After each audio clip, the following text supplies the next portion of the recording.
है मसीह का प्यारा वचन, ये है वचन प्यारा।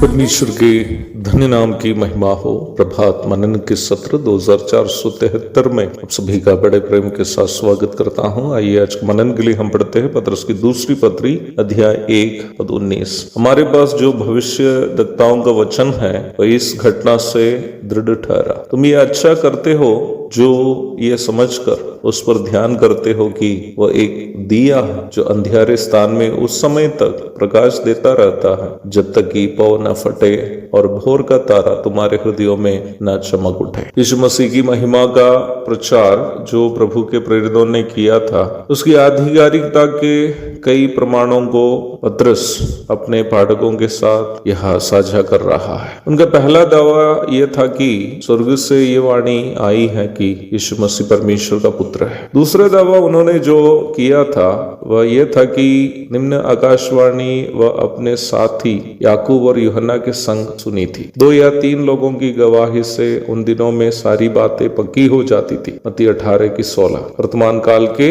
अदालतों में भी इसी घटना के संबंध में 2 या अधिक लोगों की गवाही को निम्न घटना के सत्यता के रूप में एक प्रमाण स्वरूप स्वीकार किए जाते हैं। हम ये बात नहीं भूलना चाहिए कि ये 3 लोग यहाँ जो गवाही देते हैं वे प्रेरित लोग थे, साधारण लोग नहीं थे। प्रेरित और भविष्यद्वक्ताएं कलीसिया की नींव का भाग है। फिलिप्पी 2:20। इन दोनों दावाओं के बाद पत्रस बता रहा है कि भविष्यद्वक्ताओं का वचन भी ऊपर बताई गई दोनों बातों का समर्थन करता है। पुराना नियम के भविष्यद्वक्ताओं की ओर पत्रस यहाँ इशारा कर रहा है। कई मसीहियों में ऐसी सोच है कि हम अभी नया नियम के समय में जीवन बिता रहे हैं, इसलिए पुराना नियम में अंकित बातों का वर्तमान समय में कोई मूल्य नहीं है। ऐसी सोच सरासर गलत है। प्रभु यीशु मसीह ने स्वयं इस प्रस्ताव को किया है कि वह न्याय व्यवस्था को लोप करने नहीं बल्कि पूर्ण करने आया है। मत्ती 5:17। अर्थात पुराना नियम नींव है और नया नियम उसकी परिपूर्णता है। नया नियम के बिना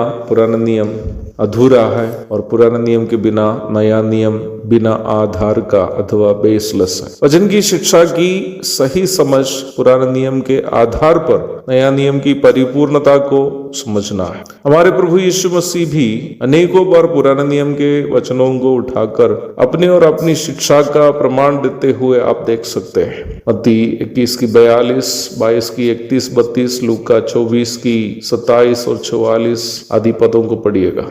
वही पैटर्न अथवा रीति वचन को समझने के लिए प्रेरित लोग भी उपयोग करते हुए आप देख सकते हैं। पत्रस भी अपनी बातों के आधार स्वरूप यह सूचित कर रहा है कि पुराना नियम के भविष्यद्वक्तागण भी अपने वचनों में यह स्पष्ट करते हैं कि यीशु मसीह परमेश्वर का पुत्र है। और आगे वह बता रहा है भविष्यद्वक्ताओं के द्वारा लिखे गए वो वचन अंधकार से भरा इस संसार में हमारे लिए एक दिया है जो हमें हमारे जीवन के सफर में प्रकाश देकर रास्ता दिखाता है ताकि पौ फटने तक अथवा कलीसिया युग समाप्त होकर जब तक यीशु मसीह मध्याकाश में नहीं आता हम रास्ता भटक ना चाहे। परमेश्वर का वचन हमारे पाँव के लिए प्रकाश और मार्ग के लिए उजियाला है। भजन 119:105। वचन की सही समझ हमें इस पाप से भरे संसार में रास्ता भटक कर जीवन बर्बाद होने से बचाती है। इसलिए ही एक मसीह विश्वासी को हर वक्त वचन रूपी दिया के प्रकाश में ही वर्तमान संसार में जीवन बिताना जरूरी है। एक और शुभ दिन की धन्य कामनाओं के साथ आज को मनन में यह समाप्त करता हूँ। प्रभु आप सबको आशीष दे।